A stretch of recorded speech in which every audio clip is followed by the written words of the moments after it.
The following program is intended for mature audiences. A democratic republic of sports. The Sportsocracy with ESPN Asheville hosts Tank Spencer and Jeremy Greene. And welcome back into the Sportsocracy. We are here in the Ingles studio. Ingles Supermarkets, low prices, love the savings. Welcome into another happy hour. I feel like we haven't done these in a long time. Oh, wait, it's because we were doing mock drafts. That's right. Which apparently I'm going to have to start working on another one of those. Right. Because, shit just keeps changing. Yep, our post-free agency 7-round mock drafts were quite the success, and we got a lot of comments, a lot of questions from it. So this begins the Draftmas Monday Mailbag here in the Sportsocracy, where we will comb through all the videos and take your questions. And if you're live watching right now, ask us a question in the chat. We will answer that about your team as well, the prospects for the upcoming 2022 NFL Draft. And for now, the plan is to do these on Monday. If we keep getting inundated with questions, we may have to do 2 of them a week. We'll do as many of them as we need to do ahead of the April 28th, 2022 NFL Draft live from Las Vegas, Nevada. So the big news today was a shakeup in the first round as the Philadelphia Eagles and the New Orleans Saints have made a trade. The Philadelphia Eagles will send 2 picks in the first round this year, number 16 and number 19, to the Saints for New Orleans' number 18 pick, and they also get a first-round draft pick in 2023 and a second-round draft pick in 2024. The Eagles will be getting a third-round pick this year at number 101 and a seventh-rounder at 237. And they'll send a sixth-rounder to the Saints, which will be pick number 194. So, yes, Jeremy is hot on the trail of another mock draft. Yeah, that tells me that all of the information I got that they want a receiver and Tyler Smith is completely accurate because now they can do that. Having 2 ones, you will hear a lot of talk about a quarterback. This is not a quarterback. That is not what they're doing this for. Right. Because this is the kind of move that gets you fired. None of these quarterbacks are good enough to make a move like this. Now, you lose Teron Armstead. They're looking around this division and saying Carolina is still not good. And Atlanta is horror awful. Mm-hmm. And they think the same thing I do. Tampa Bay's taking more losses here than people think. And they think they are close to Tampa Bay. And they think in the NFC they can still be competitive. Yep. They beat Tampa Bay with Jameis Winston last year. So a full year of him, they think Tyler Smith can be the left tackle of the future. If you remember, they did the same thing with Teron Armstead. Mm-hmm. When they drafted Teron Armstead, he had gone to the combine, blew it up. They took him high, and he was their left tackle for almost a decade. Yep. They think Tyler Smith is the same player. Yep. They know they can get to the champs in the division. I mean, they swept them last year. They not only beat them with Jameis Winston, remember, they beat them with Taysom Hill as well. Taysom Hill. That was fun while it lasted, wasn't it?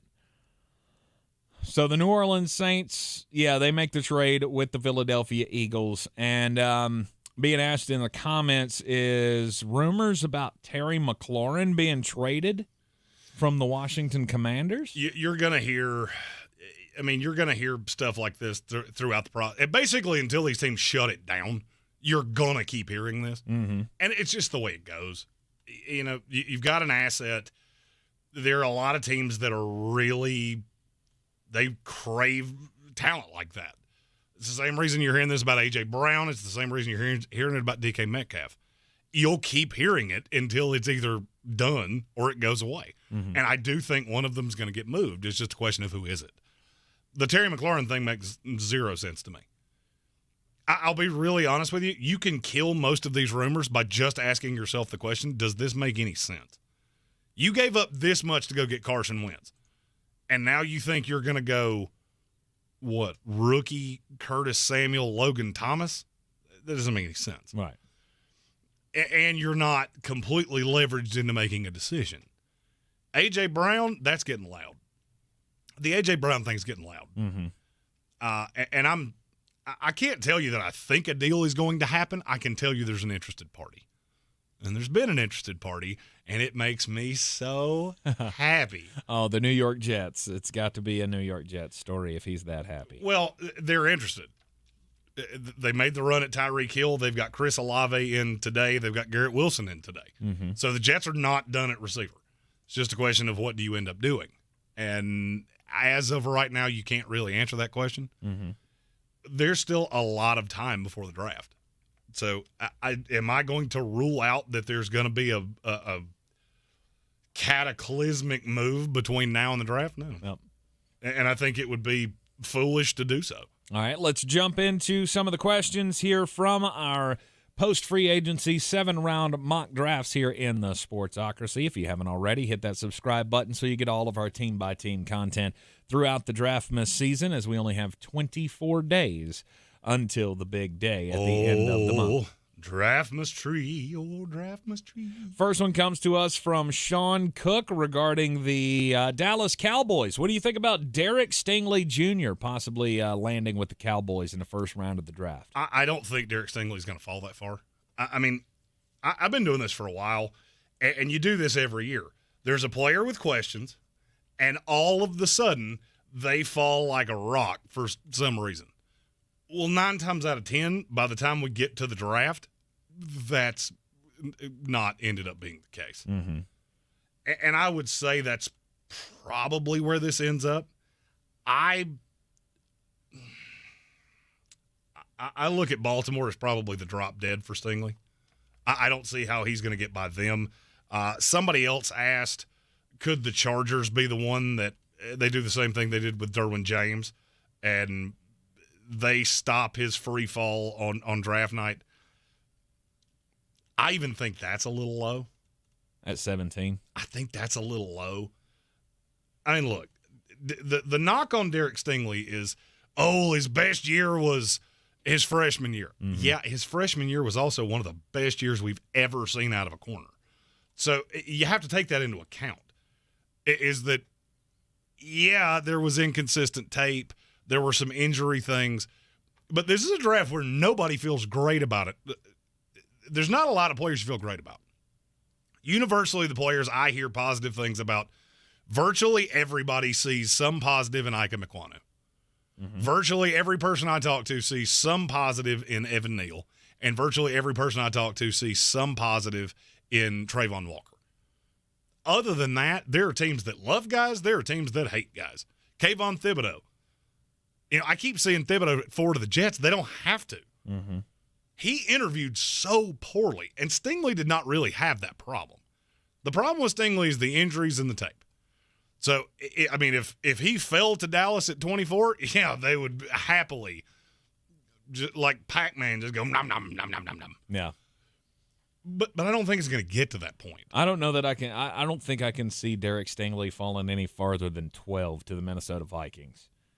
Oh, I can see him going further than that. If he's on the board, you don't think Minnesota would take the chance to snatch him I up? don't think Minnesota's going to let Jordan Davis get by them. So, you got to remember Minnesota is converting into a 3-4. Mm-hmm. So you look at the personnel and go, what is that you don't have? You don't have the big run stuffer, man eater. Dalvin Tomlinson, is that not what he does? Yeah, and he's fine. Mm-hmm. He's never been great as a true nose. See, what you just said is that thing that everybody, he's 330, he has to be a nose. No, that's not really where he doesn't parlay best that way. Mm-hmm. And I look at Dalvin Tomlinson and go, would I be shocked if they put him next to Jordan Davis and just tried to be really formidable up front? No. With Harrison Phillips on the other side? Yeah. I mean, that's your 3 tackles? Now, that's a gigantic front 3. Mm-hmm.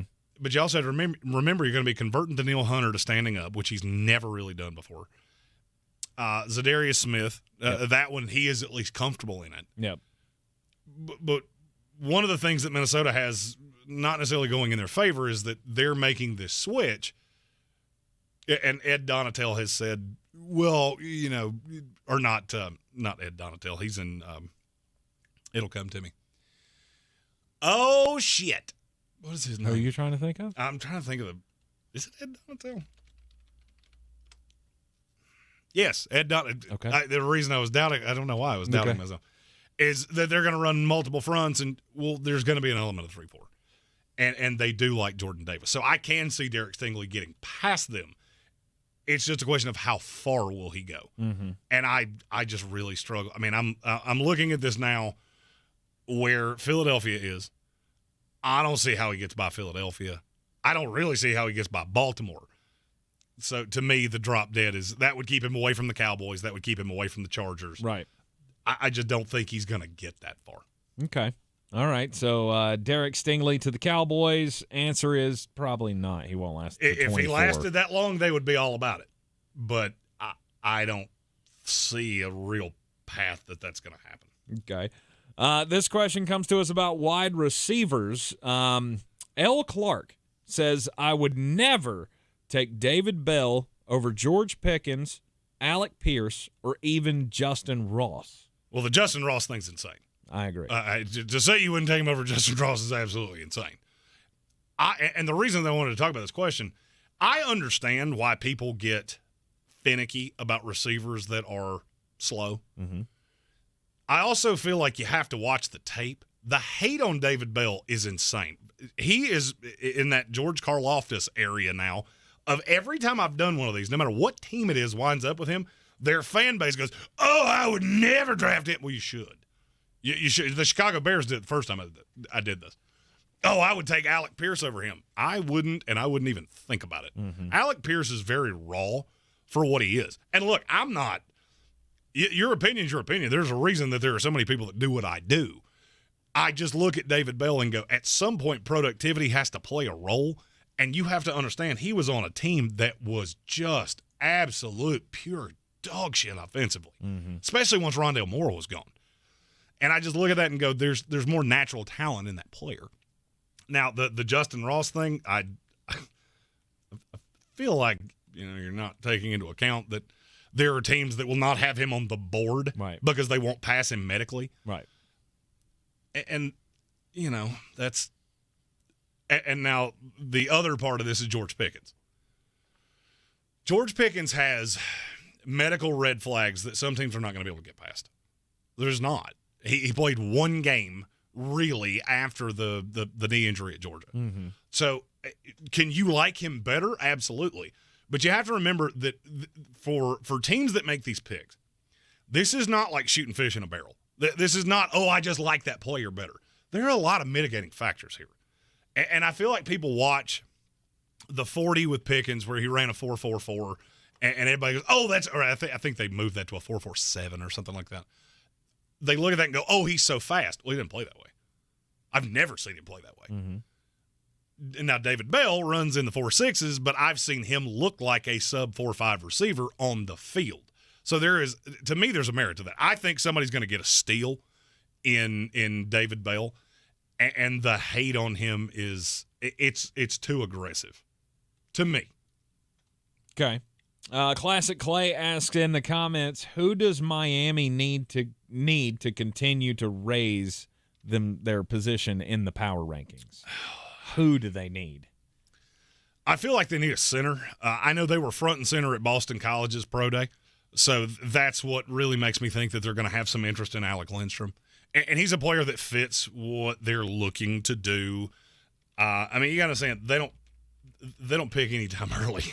You gave up a lot of your draft capital for Tyreek Hill, and that's why teams like Kansas City will tap out on a player like Tyreek. It's not that, and I've seen some negatives about Tyreek Hill that make me laugh. He dropped so many passes, and no, he was expensive. The Tyreek Hill narrative is that he was expensive, and there's really nothing more. There's nothing more nefarious to that than that he was expensive. Mm-hmm. Now, in terms of what does Miami need, I think Miami needs another running back. I know you signed Raheem Mostert and you have Chase Edmonds. Chase Edmonds has never been anything more than a rotational piece in an offense. And this is an offense that is absolutely predicated on running the ball. Raheem Mostert gets hurt wiping his own ass. And I love him. Don't get me wrong. He's one of the great misses the Jets have had over the last 10 years. We had him in camp, cut him. He wound up having, good years in San Francisco. Mm-hmm. But I still think you need that. You're going to have to be able to run the ball in this system, or Tua has no shot. I don't care about Jalen Waddle. I don't care about Tyreek Hill. He's just not good enough yes, you have this elite, fast, wonderful receiving core. If you cannot threaten teams running the ball, none of it's going to matter because teams will just pin their ears back. I still don't, but Teron Armstead lives hurt. So if Teron Armstead goes out, how are you any different than you were last year? Mm-hmm. Now you'll have Liam Eichenberg back on the left side. You'll probably be booing Austin Jackson or somebody to the right. How's that any different from last year? Yeah. So you got these great deep ball weapons, and Tua's running around like a chicken with his head cut off because he's running terrified at all times. Yeah. So to me, I think you need to definitively fortify that line. And other than that, to me, the defense can roll. The defense played drastically better. The deal to Xavier Howard tells me that they feel like this team is pretty complete because now you have the highest paid corner in the league and you have the highest paid receiver in the league. Mm-hmm. So you got a lot of ancillary toys here until you have to pay Tua Tagovailoa. This might be one of the nicest things that we've ever had said to us on the YouTube stream, but it comes from an account which I'm very big fan of called Zebra Caked. Old Zebra Cake. I do like Zebra Cakes. They're wonderful. They are wonderful. Yeah. But now I'm going to say this: the Christmas tree cake is the winner. They're not the same. I know it's not the same. It's not the same. One has sprinkles, the other one has chocolate on top. Exactly. It's different. And the crystallized, sprinkly happinesses, they're the shit. They should sell them year-round. Okay. I mean, I'm down with that. Christmas tree cakes, yeah, that's, again, one of the reasons why we are on the PhD weight loss program. But Zebra Cake says, as a Patriots fan born and raised from Tennessee, I could really appreciate y'all's accents while talking about Pats football. Thank you. And we got a few of those. There was another one from a retired Jets fan in Florida that said something very similar to that, of that it did some good to hear some good old boys. I think that was how it was said. Some good old boys takes on the Jets. Very good. Also saw this one in the current chat, and it ties in with one of the questions that we were going to talk about anyway. Frankie Cleary said, not that it was going to happen, but does this trade rule out the Eagles taking a linebacker in the first round? And Midwest Eagles fan posted on the Eagles video, no problem with the players, but zero chance Howie takes a linebacker first round and waits until the third for a wide receiver when we have a bottom 20 passing offense. Well, and this was kind of prophetic that an Eagles trade happened while we were doing the ESPN radio show today, because this does change things. You have to understand why the Eagles are doing this. This is not kicking the can down the road. They got tremendous value from the Saints. I mean, you get draft capital for 3 years for a third pick that was going to be a luxury pick anyway. Not because Philadelphia couldn't use it, but because how many rookies exactly are you going to start? Mm-hmm. Having 3, that's the reason you don't see a lot of teams do that, because why would we want to start 3 rookies? That's a dangerous position. So what they have done now is I feel like they are prioritizing linebacker and corner. That's the 2 positions that they need the most. And I understand, and Midwest Eagles fan was talking about the receiver room. Yep. You got to look at how they're treating this team. Jalen Hurts is not beating you with his arm. You can keep lining up Maseratis in this driveway. He can't drive a stick. So you can use all the draft capital you want. It doesn't matter. The way this team was successful towards the end of the year was predicated on running the ball. If that's what you're going to do, you have the weapons in Devontae Smith, Dallas Goedert, Jalen Reagor, who people just seem to want to throw dirt on. I mean, Howie Roseman still took him, and still took him over Justin Jefferson. So this is a pick that he's still – the more you go down the road there where he does nothing, the dumber it makes Howie Roseman look. Mm-hmm. I'm not sitting here telling you the receiver room is settled. What I'm saying is that if you're going to do this trade tells me Jalen Hurts is getting another year. There's not going to be another quarterback brought in. If it's Hurts and Gardner Minshew or Hurts and whoever it is, there'll be a vet behind him. They're going to give him one more year to really lock down this job for the future. Do I think he can do that? No. But you can keep throwing receivers at him all you want to. It doesn't matter. Mm-hmm. That's not what he does. This is just like, if you remember back and I understand these are 2 completely different quarterbacks. This is just a comparison. If you remember when the Atlanta Falcons had Michael Vick had just a howitzer arm. But the reason he was a starting quarterback in the NFL is because he was so lethal with his legs. So what did they do? Then we got Peerless Price. Mm-hmm. Now, did that work out? No. But why did they do it? Because the thing that made you so nervous about Michael Vick is that you couldn't drop safeties because you were afraid that he would take off and beat you downfield 40 yards. So you go get a receiver that can beat you over the top. Jalen Reagor is that receiver. Quez Watkins is that receiver. Dallas Goedert and Devontae Smith are the guys that can hammer you over the middle that are drop-off options. And Miles Sanders is the same thing. Mm-hmm. You can want a receiver all you want. It doesn't make any sense for the team that you have. I get wanting it. I'd say the same thing to the Jacksonville Jaguar fans. A lot of their fans were like, oh, you didn't take a receiver at 33. You do realize you just paid Zay Jones and Christian Kirk, right? Yeah, and Marvin Jones is still in the building. Mm-hmm. I mean, what do you think you're going to run, the run and shoot? Right. Is that what you think you're going to do with Trevor Lawrence? Because it's not. And don't forget, you got Travis Etienne out there wide, too. Well, I wonder if that mistake will be made. No. They're going to run a lot. Oh, yeah. And they should. Mm-hmm. I think it's funny how many people believe that Philadelphia is going to use one of these prime real estate picks when you're absolutely killed at linebacker. And you need a second corner because you're starting Zetch McPherson out there right now. You're going to let somebody – I want you to say this out loud. Drake London's going to be gone. All right, so let's just go from the first Eagles pick. Drake London's going to be gone because he's not lasting past the Jets at 10. Mm-hmm. Garrett Wilson's going to be gone because I don't see any way he lasts past the Commanders at 11. I've been told both Ohio State guys are going to go higher than you think they are. So let's say Olave's gone. What are you going to do? You going to take Jamison Williams? You mean the guy that you already have two of? Right. No. That doesn't make any sense. It's just like New England. New England fans got all revved up of, oh, Bill, you're going to go through this whole class without taking a receiver? No, you took a receiver. You took Kyle Phillips, who's that shifty slot receiver. But Jacoby Myers plays in the slot because he has to. Right. Jacoby Myers is an outside receiver. His best snaps came on the outside. Nelson Aguilar can play in the slot when he needs to, but that's not what he does best. They're invested in Kendrick Bourne. They're invested in Hunter Henry. They're invested in Jonnu Smith. It's one of the things that makes me laugh every single year when we do this, of how many receivers do you think you're going to play? Bill is going to run as eccentric of a run-heavy offense as you will ever see. And so will Philadelphia. So you're going to use a first-round pick on your fourth receiver? Doesn't make a whole lot of sense. No.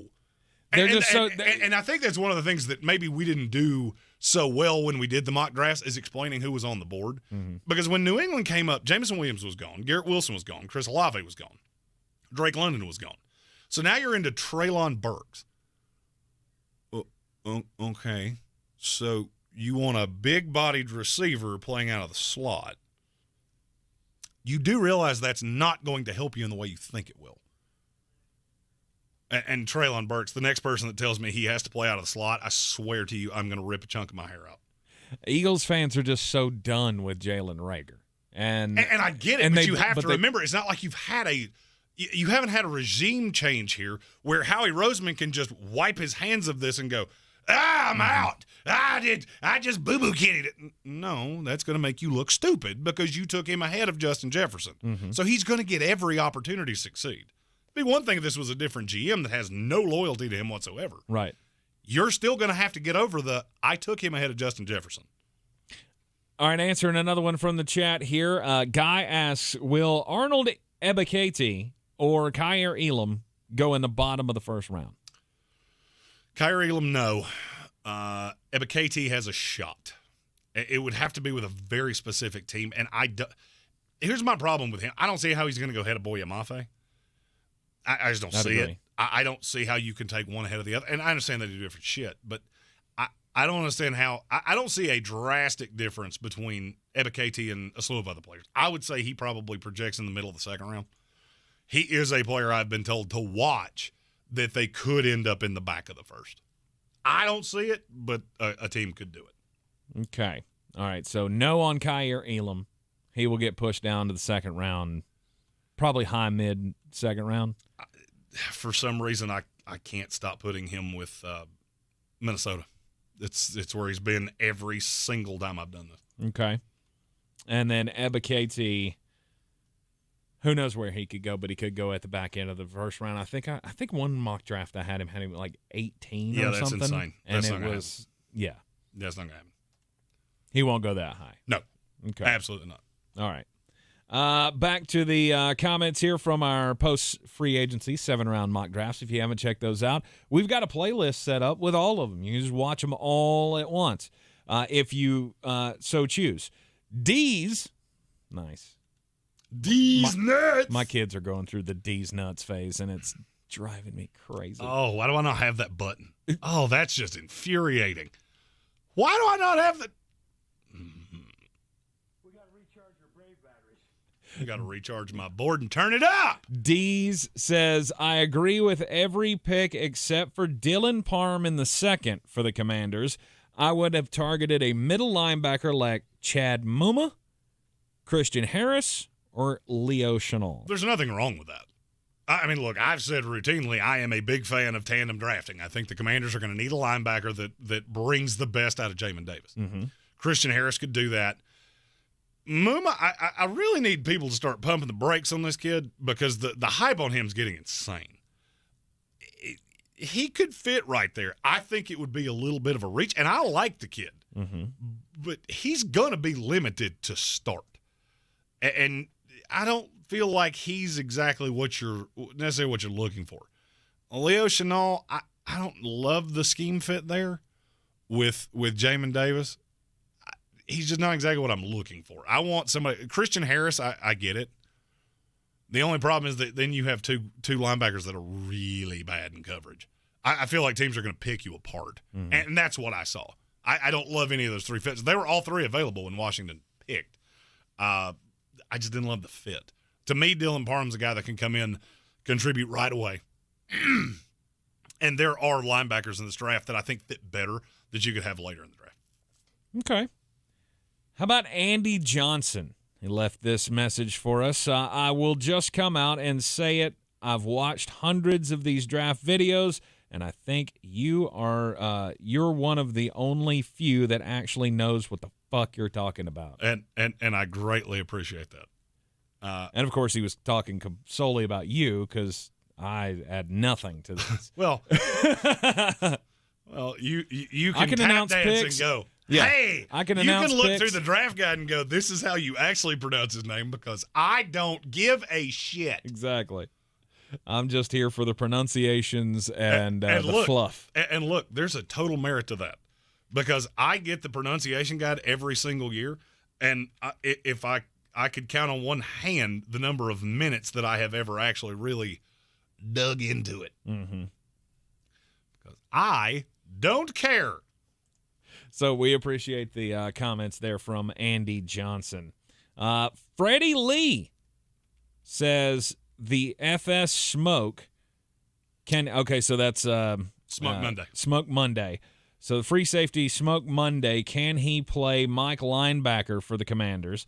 Because truthfully, middle linebacker and free safety and tight end, number 2, are the biggest holes on our team. Only way I'd be upset that we drafted a wide receiver at 11 is if Kyle Hamilton was still on the board. And that's the reason that I'm taking this question, because he will be. Kyle Hamilton is going to fall. The question is how far.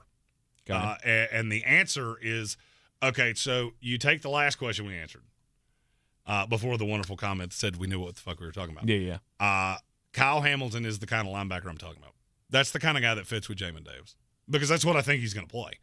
He ran a sub or a let's say post. Is that the opposite of sub? Hoagie. He ran a Hoagie 4.7. Oh. It was more. There's less than, there's greater than. He was greater than a 4.7. Okay. And that has pushed him down. You cannot run that slow, but mainly because it's a position that a lot of teams do not value.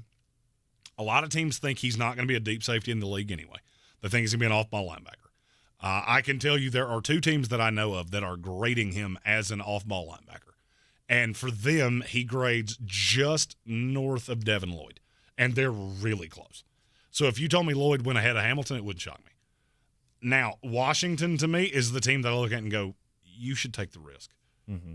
I mean, Kyle Hamilton's my number one player in this draft. You know, my big board is officially done. There will be no more movement of it.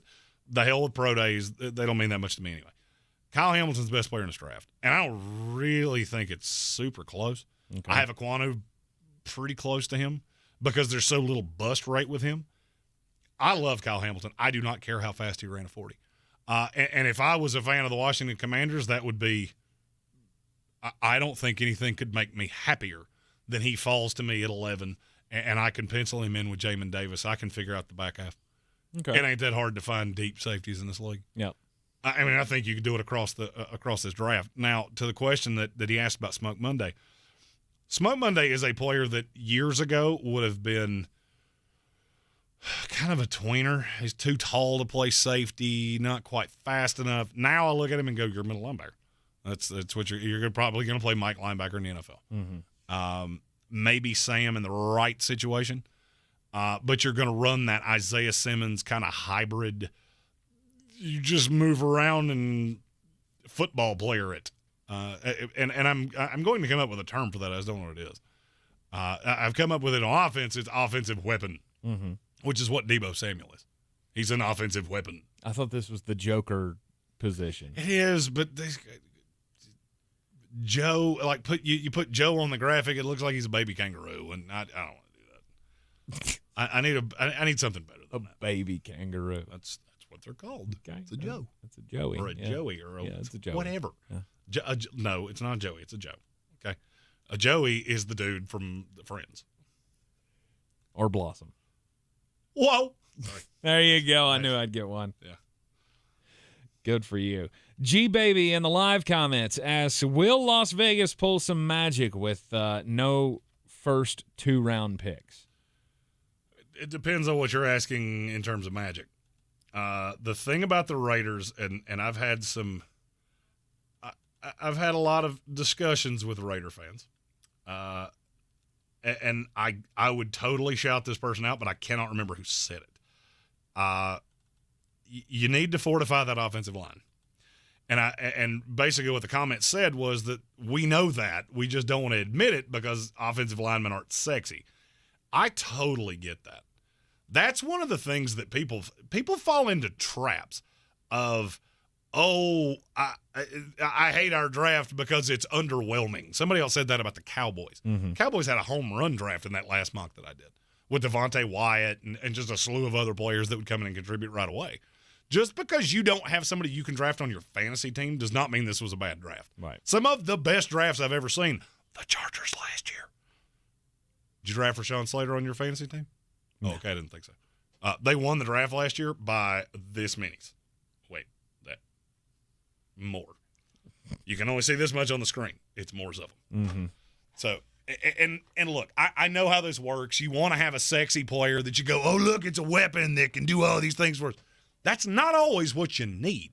Now, do the Raiders need a guy like that? Yeah, there are a lot of developmental deep threats. And you got to understand, you have the underneath guy in Hunter Renfrow. You have the over-the-top deep threat in Darren Waller. You've got the most technical receiver in the NFL in Devontae Adams. You're not using high-end draft capital on another weapon. You're going to make those weapons work better for you. How do you do that? You take Alex Leatherwood that you overdrafted last year, and you move him into guard because that's what he is. He's a guard. You tried him at right tackle. You saw it. It's not there. Denzel Good's a good run blocker. Yeah, but he's not an all-around guard. And you're going to have to protect him. And so, to me, I look at a guy like a Nick Petit-Frere. Now I think he probably goes at the end of the first round, which would take him out for the Raiders. But to me, that's an ideal fit for them because he can do multiple things. And I think he comes in as a day one starter at right tackle. Okay. JT Money has a question here, but before I have a question for JT Money. I saw this earlier in the chat. What the fuck are zebra cake donuts, and why do I not know about them? They're awesome. They're little donut holes. Yeah, I saw them at the gas station the other day. Do they have the filling in them? I have no idea. You would have to ask somebody else. But I saw them, and I went, that's not on my diet, so I'm going to walk the fuck away from you. Yeah. But I'm going to think about you while I'm in the bathtub having my me time. That's a little more information Yeah, than we needed. I'm a grown man that takes baths. Eat Yikes. shit. I have a hot wife and talk about sports for a living. You know cannot hurt my feelings, I promise. That's fine, but okay. We don't need to know what you think about during your bath. Do the Steelers, this is JT Money's question, do the Steelers still get their center in the first round? And he says, yes, they do have the filling. Oh, my God. Zebra cake, donut hole. I was going to say, speaking of me time. And Tank's diet. I am never going to financially recover from this. I won't do it. I got better willpower than that. Do you, though? 20 weeks from now, though, it's going to be game over. I just see Tank leaving the studio tonight, going to a gas station, buying every one of those he can find, and then grudge fucking them into his face and looking at his wallet afterwards going, I'm broke as shit, and I don't mind saying it. Yeah. I love these questions that they were unprompted. There was no form of prep for that. That's good. I like this idea that we have had here with these draft mailbags. I'm a big fan of this. So do the Steelers still get their center in the first round? Okay, so here's the thing that you have to look at with Pittsburgh. I know definitively they love Malik Willis. They think that Malik Willis can be a high-end starter in this league. They have Mitch Trubisky for 2 years, and he can serve as a bridge. So the question is, are the Pittsburgh Steelers going to do something completely out of character and trade up? I'm going to say no. I don't necessarily think they have to. In the last mock, I had the Falcons taking Malik Willis at 8. I'm less confident of that happening now than I was 2 weeks ago. Because I think Atlanta knows we can sit in the second round and get Matt Corral, and that's a developmental piece that could be the quarterback. He fits nicely in Arthur Smith's system. If the Falcons don't take him, I don't know who the hell's supposed to take him. I could see him landing right in the lap of the Pittsburgh Steelers. And if Malik Willis is at 20, they would take him. Now, I got a lot of comments about, well, Tyler Linderbaum's too short to be a center in the NFL.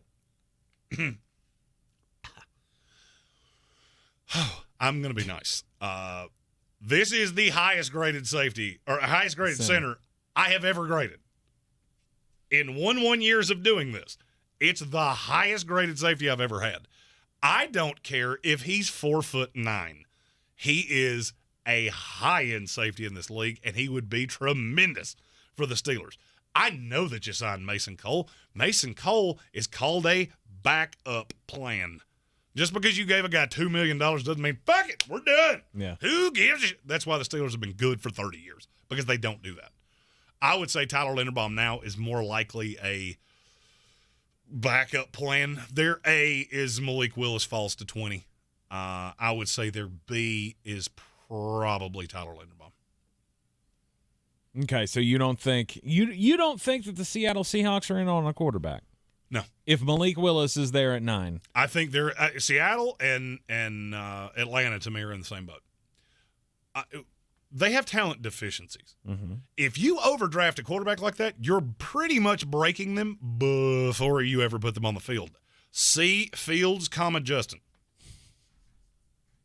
Seen you do it. Right.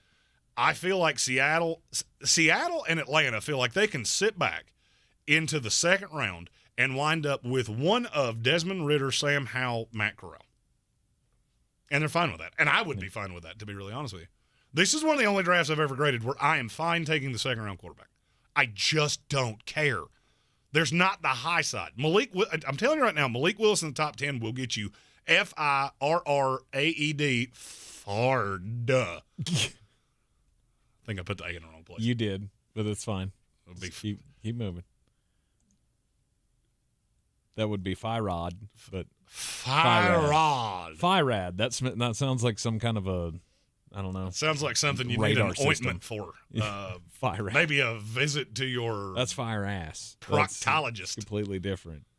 You can get the old fire ass. That's what happens. That's what happens when you go to a picnic with sugary shit and you set your blanket on an anthill. All right, from our 7-round post-free agency mock draft of the New Orleans Saints, Gregory Carter Jr. asked, do you guys think that Isaiah Spiller can fit with this team? So, I'm really glad that somebody asked this question, and it's a good question. First of all, yes, I do look at the Saints as a team that is likely to take a running back of some kind. I can't tell he's going to be Isaiah Spiller. He ran slow. The drills were not overly impressive. Now, I'm going to be honest with you. There's two Texas A&M guys, Isaiah Spiller and Jalen Weidermeyer, that did themselves no favors at the Combine. Do I think he would be a fit in New Orleans? Yes, I do. I also think that all of the running backs are going to get pushed down. There is not one running back that I feel tremendously good about going ahead of the 45th pick. This is a year where running backs are going to go where they should. You should never take a running back in the first round. Mm-hmm. Ever. And to me, if you're picking at the top half of the second round, you have bigger needs than running back. I promise you. Just look at the teams. Pull up the draft order for the first 10 picks of the second round. Okay. Just solely because I want to prove a point, and we didn't plan on doing this. While you're doing that, thoughts on Isaiah Likely to the Bolts, not sure where he will get drafted. And then we'll come back to the previous question. When my computer is currently rendering all the things, so we can't push that bear, or we might just disappear. Right. Isaiah Likely did not test as well as you would like him to, especially this pro day. Now I see him as more of a day 3 pick. I know the Bengals are interested in him. I know the Chargers are interested in him. There are a couple others that are interested in him. I think he's going to be a high-end value at the beginning of day 3. He'll be one of those when we're done with Friday night. We'll walk away and go, these are the 10 best players left on the board, and Isaiah Likely will be 4. And he will last for half of the 4th round, and then somebody will take him, and a year from now he'll be a starter. Because teams piss their pants. He ran a 4.67. Oh, well, fuck. I mean, if the NFL was running away from bears, I guess he probably wouldn't be somebody that I was overly fond of. Mm-hmm.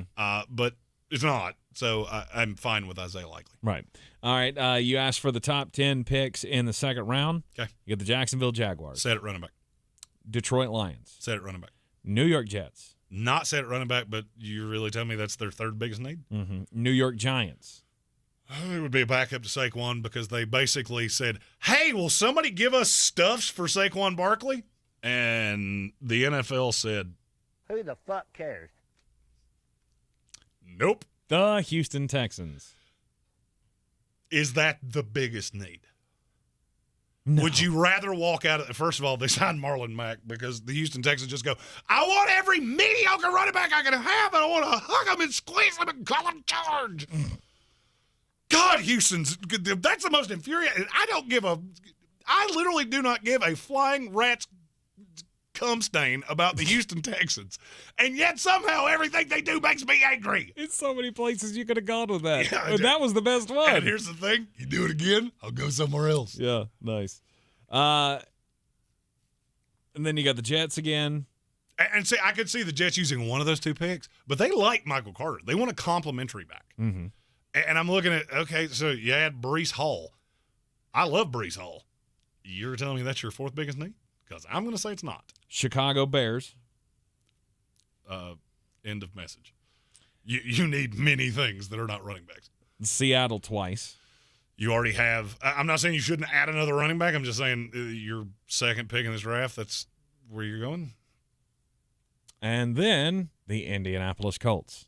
And you have the borderline MVP running back. Mm-hmm.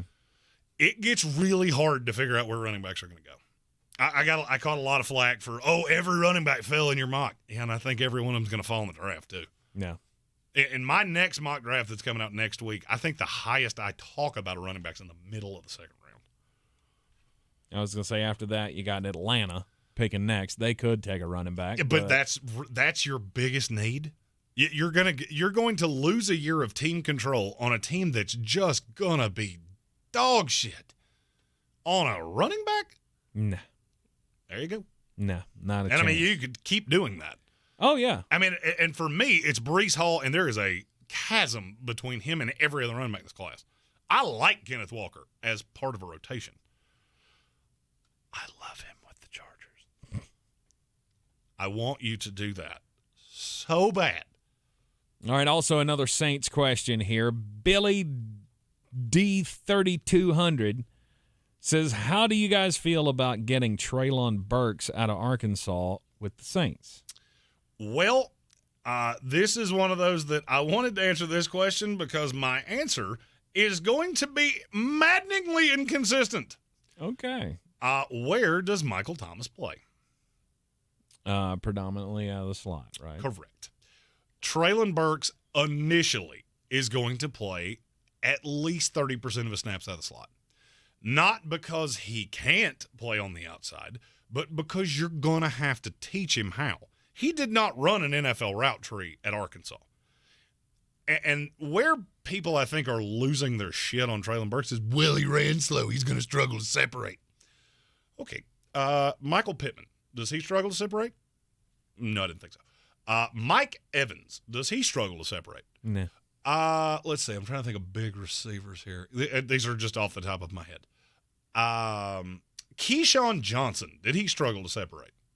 I can keep doing this for an extended period of time because when you're that big and you're that shifty, it becomes like playing power forward in basketball. Of all I have to do is keep a little fella right here on my back because as long as I am showing my hands and exposing my body to the ball, he can do nothing to mess with me. Is Traylon Burks going to hit 80-yard touchdown passes routinely? Nope. But I'm going to generate touches for him, and he's going to do things in the open field that are going to be tremendous. Now, let me say the opposite side of that. The Saints need help right now. Mm-hmm. To me, they need an outside receiver that they can pair with Michael Thomas. That is why I'm so high on them taking Jameson Williams. That is also, by the way, why I think they traded up to 16. Because 16 is directly in front of who or whom? The Chargers that were in on Jameson Williams. And to me, the more I have thought about this, the more it strikes me that I think they will go Jameson Williams at 16, Tyler Smith at 19, because they have a higher grade on Tyler Smith than anybody in the league. Right. They will be overdrafting him at 19, but getting to 16 allows them to take the receiver that they really want. So the old Alex Leatherwood move. Yep. Interesting. Hope it works out better for them than it did for the Raiders. And I like him a lot. Look, I really like the receivers in this class. I'm going to say something that my buddy Matt Miller said on Twitter. Every single year, there are receivers that you all tell us they're not going to last that long. And you know what they have in common? Every single year, 2 or 3 of them do. Jahan Dotson, there is no shot he goes in the first round. Mm-hmm. None. There is a better shot that I go in the first round than Jahan Dotson does. Another question from our post-free agency 7-round mock drafts. This one from Nick Schultz. Nick Schultz asks, setting aside all the praise for Tennessee, I like this draft, though you didn't talk about just how smart Luke Fortner is. Fortner. From UK. Masters in engineering and just breezed through the MBA program. And while the Bengals don't have to go with an offensive lineman in the first, I'm certainly not going to complain if they do. So Luke Fortner is a guy, and this is a really smart comment from Nick. I think it's Nick Schultz. Going with Schultz, not Schulte. It's got an E on the end of it, so it could be Schulte. Yeah, and I hope it's not because we really tried to not mispronounce. Mispronouncing a draft prospect's name, I give a shit less. If you take the time to comment on our stuff, I really want to get your name right. Right. Luke Fortner is one of those players that I thought was going to stay a dirty little secret of mine. The only problem is that he went to the combine and he started running his suck hole, and people realized how many smart things came out of it, and he has done nothing but go, pew. He will go ahead of Darian Kennard. He will go ahead of Dario Rosenthal. He will be the highest drafted Kentucky lineman in this draft. And I'm not going to lie, he should be. Mm-hmm. He has passed Donovan West, Dylan Parham. He's now my number 2 center. He's just ahead of Dylan Parham. Got about a round difference between him and Cole Strange and the other, when you get into the other centers like Donovan West. Okay. In the live comments, Jonathan Welch asks, do the Seahawks completely blow up their team or start over? Is the DK trade rumor real? Why should Pete remain the head coach? If yes, to both questions. So the DK question is, it's very simple. Why, if you're going to play Drew Lock, would you pay DK Metcalf? You can get primed draft real estate and replace DK Metcalf. Are you going to get a DK Metcalf in return? No. The Kansas City Chiefs just got 5 picks for Tyreek Hill. Mm-hmm. Are any of them going to be Tyreek Hill? No. No, but they could be 70 cents on the dollar. And if they are, and you get 4 other players that you have team control of for 4 years, you won because you also did not have to pay him $30 million. Now, if I'm Seattle, and look, I'm going to say the same thing about Seattle that I would say about San Francisco and that I would say about Tennessee. And this has absolutely no indictment on the teams or on the players.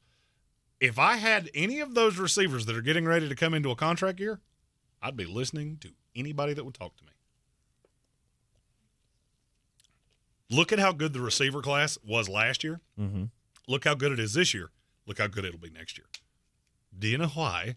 Because all those kids that used to play running back, their coaches got smart and went, hey, maybe we shouldn't take the best player on our team and run them into a brick wall 400 times over the course of their high school career. We should put them out at receiver, get the ball in their hands, and instead of letting them go up against a linebacker, we should have them trying to mismatch against a corner. So every single year, receivers are getting deeper and deeper and deeper and deeper. Now, if you're a team like the Jets, the 49ers would make me nervous with Debo. To me, I just pay him. I'm looking at teams that have young quarterbacks. Mac Jones with New England, Chicago with Justin Fields. I'll give you practically anything you want because I still have a cheap quarterback. Mm-hmm. You don't. If I'm Seattle, I'm not necessarily blowing it up because I don't think you have to blow it up. I think even with Drew Lock, they're in that gross 8 to 10 tier, and you can trot it out there and see what it is. I feel like I know exactly what Drew Lock is. With the receiving core you had in Denver, you were a 57% completion guy. That's who you are. Mm-hmm. It's not like you went to Seattle and all of a sudden your weapons got drastically better. You have a better one. I would say you have an equivalent two, and then it gets thin in a hurry. So, to me, I wouldn't fault you if you blew it up. I don't think they're going to because Pete wants to contend. Pete thinks he can contend with this roster. And to me, it's kicking the can down the road, but I don't believe they're going to blow it up. Yeah, he's sadly mistaken, I think, if he thinks they still can't compete at the same level without Russell Wilson, but, that's just me. Tyler Cunningham, Jeremy, would you start Bubba Bolden and Cordell Flott? I think people are sleeping on them. So can they come in and start right away? Bubba Bolden will have a special teams role right away. The thing with Cordell Flott is, can you add good muscle to the frame? Because I think Cordell Flott weighs about the same amount right now that I weighed when I was in the 6th grade. So, I mean, a 170-pound corner in the NFL is just going to get washed out with the bathwater. I mean, you would have to be the best corner in this draft to not be a pure liability at that size. Mm-hmm. Now, that being said, do I think he can come in and play the slot immediately? Yes, I do. And with the way the league is going, receivers are getting smaller, they're getting shiftier, they're getting faster. I think he can do that with the intention of, I can use you there now, and I can bulk you up and teach you the ways with the intention of playing you on the outside eventually. Now, Bubba Bolden, I think he's a special teams player. He just has such physical limitations that he's never going to be a high-end athlete in the NFL, and I think that's going to be a problem. But I think he has a role. I mean, I have him going at the back end of the 5th, beginning of the 6th, and he's smart as hell, which is weird to say coming out of the U. Because most of their players, they get the same same thing on the Wonderlic. Drool. All right, back to our post-free agency 7-round mock draft questions here.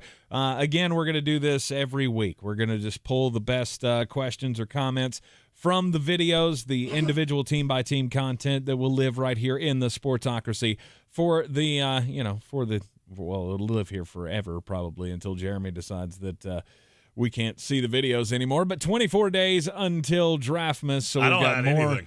We got more free agency, more draft pick videos coming all throughout the Draftmas season here. Patrick R., I still think the Eagles go 4-3 end in the first round. Is that supposed to be Benito? Yes. Okay, because it says Bonino. Sorry. Hey, It's YouTube comments. You're probably doing it on your phone. So. Yeah, I'm trying to. Yeah, I mean, it's no shots at anybody. I'm just trying to make out the mistakes here. Benito is a 3-4 outside linebacker edge. Not great a scheme fit and a little redundant with Reddick, who just signed. Overall, I like the draft. They are desperate for safety help. Would be thrilled to get Weatherford. Eagles love 5'7" running backs. They do not, or they do need a downhill Jordan Howard replacement, and Ford fits nicely. I really like Jerome Ford with Philadelphia. Now to the root of this, where Nick Benito can only play in the 3-4. No, he can't. 5 years ago, you'd have been 100% right because he is thin. Mm-hmm. I don't think that I don't think he's typecast like that. He is a freak athlete. Has a lot of moves. I do think he can play in a 4-3. There's some people that think he can play off-ball linebacker in this league. He's just a freak of nature. He's a piece. And to me, he's a complimentary piece to, like, Derek Barnett. Because, I mean, they invested in Derek Barnett. It's not a long-term investment, but he can't play dead in the Western as a pass rusher. So you're going to have somebody on the field, and I don't think he's necessarily redundant with Reddick because I think he can just do different things. He would be a bit of a project. He's not – I'll just go ahead and tell you, in the next mock draft, he's not going to Philadelphia. But the reason that I wanted to comment on this, first of all, thank you for the very good and thoughtful comment, but also because I do not think Nick Benito is just a 3-4 outside linebacker. Mm-hmm. Kelvin Joyner asked in one of the free agent videos. I know he's probably in the live chat right now. He is.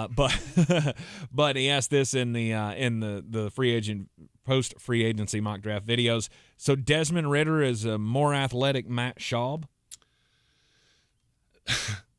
Desmond Ritter is one of those guys that I'm not going to get it. It doesn't matter how long I do this. It doesn't matter how much tape I watch. Invariably, every single year, there is a quarterback that I just don't understand. And it's almost always a kid that goes in this territory, because I genuinely don't think anybody with an IQ above salad dressing thinks that Desmond Ritter is better than, say, Malik Willis. I don't think anybody that's really all that bright thinks he's better than Sam Howell. I think he has a higher ceiling than Kenny Pickett, but his floor is drastically lower. My comp on Desmond Ritter is he's a big version of Ian Book. I do not like Desmond Ritter, and I have never liked him. He's inaccurate. His throwing motion is inconsistent. Now, he's a big kid. He's a big kid that if you put the time in, I love the thought of him going to the Giants because I think he could ultimately be Josh Allen. I just think you're 3 years away from that. He's a competitor in the right look, let me say this in a way that's a little bit more favorable. We're in a league where Jalen Hurts took a team to the playoffs. So, your arm means less today than it did 5 years ago. And his arm sucks. But he can do athletic things. He can do, hey, I'm going to run the hell out of the football. He has a role in this league. I'm just afraid, and the more I hear, the more likely this becomes. Those last 10 picks in the first round are going to be a free-for-all.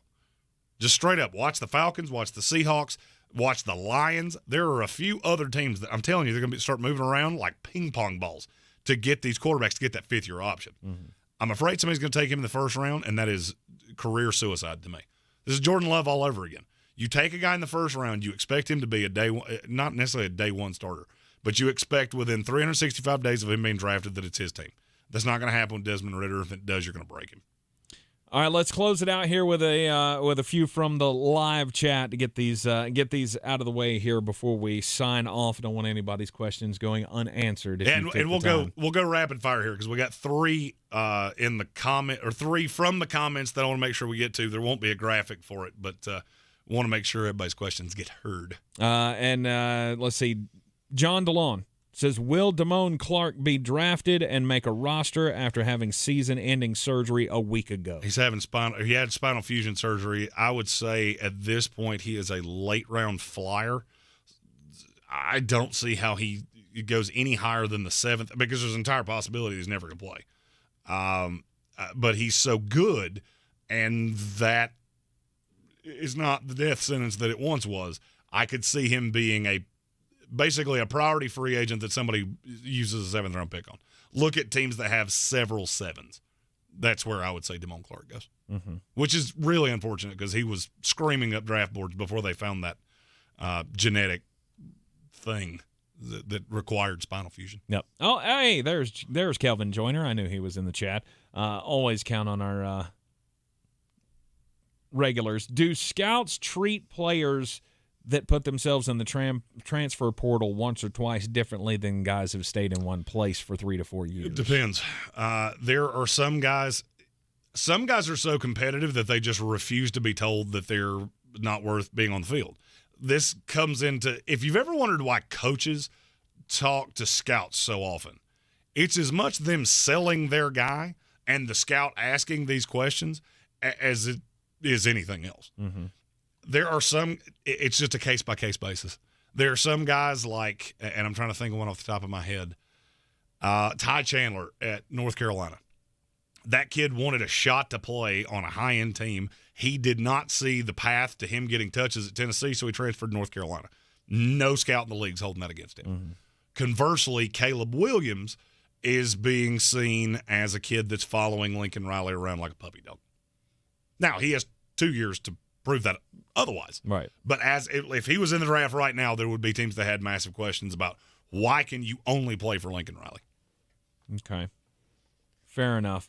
And the other question that I saw here in the comments was, so we ended up with a tie, Creed versus Tool in the most overrated bands bracket. How do we break ties? I think Jeremy should be allowed to break ties. No Creed. Where's my bell? I will allow it. Let's do it. Let's do it. Tool's moving on to the next round. They will be in the Final Four facing our winner of tomorrow's matchup in the most overrated bands bracket, U2 or One Direction. I'll let you have it. We'll let Jeremy take the free throws here. Derek Farrow asked if I wanted to get paid to talk football like you guys, where would I start? If you ever find out, you let us know. Yeah, exactly. That's not great. I got insanely lucky. He actually worked and got college and stuff. Right. I made jokes. I make funnies, and they went, "Hey, that guy's weird." That's right. We should give him a microphone and see if he just doesn't say fuck on radio for a while. And I haven't. But seriously, I do a lot of podcasts. Start a podcast. And let me tell you a little secret. And I mean this from the core of my soul. When you start it, it's gonna suck. Mm-hmm. And that's okay. Ours sucked at the beginning. Some people would say it still does. And that's fine. And that's fine. That's fine. Low prices. Love the savings. That's right. Just look, find a niche of what it is that you do. General sports talk is tough, but we have an ESPN radio show, so those two things kind of tie into each other. This is why we do the specialized content, because this is the shit we like. Mm-hmm. But, I mean, yeah, there's sometimes that we have to talk about college basketball or once in a Blue Yonder baseball or, and I like college basketball. It's just it's hard to do a 2-hour show on because a lot of people go, what was that guy's name again? Because I've never heard of him because I only watch the Final Four. Right. Speaking of final or national championship game tonight, Carolina against Kansas, and man, I can't wait. I hope the Tar Heels really are able to pull it out. I hope everybody enjoys the game. John DeLon, that's exactly right. I said I hate to quote Jim Rome, but have a take, don't suck is the best advice you can get for a podcast. Bingo. And in my best Jim Rome, that is incredible. Phenomenal. Rack 'em. Arugula. Constipation. Rome, yes. Once the king of sports talk radio has kind of faded off in the last few years, but his show is still hilarious. That's because he can only speak in 3-syllable words. Consternation. Dictation. Dick things. All right. By the way, I just have to throw this out. Look, we didn't do a live third hour forever. I still have to go pick up groceries so I don't get banged in the head with a frying pan when I get home. Good for you. We do have videos coming reasonably soon, which are Tank and I rapping old school hip hop lyrics and impersonations we can do. This will be fun. Wah, wah, wee, wah. His Bernie Sanders, good shit.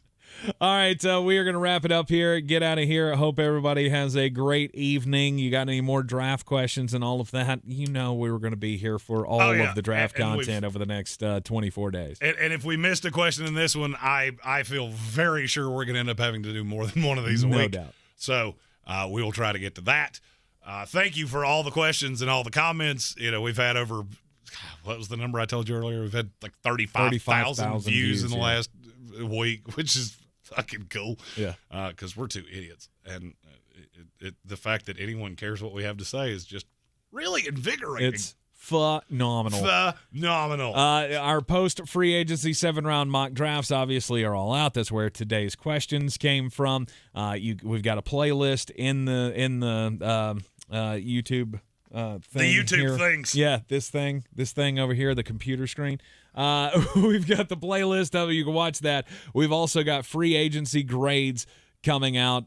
They've already started rolling out here this evening. We'll have them going and up until game time tonight. Yeah, we've got. We'll be doing 8 of those a day if my computer does not burst into flames trying to put them together. And JT Money said in the comments that Jim Rome is Guy Fieri. That makes me really want to watch Jim Rome do his own cooking show. I'm the mayor of Flavortown. And this is what I'm burning on. This is out of bounds. That seafood scampi out of bounds.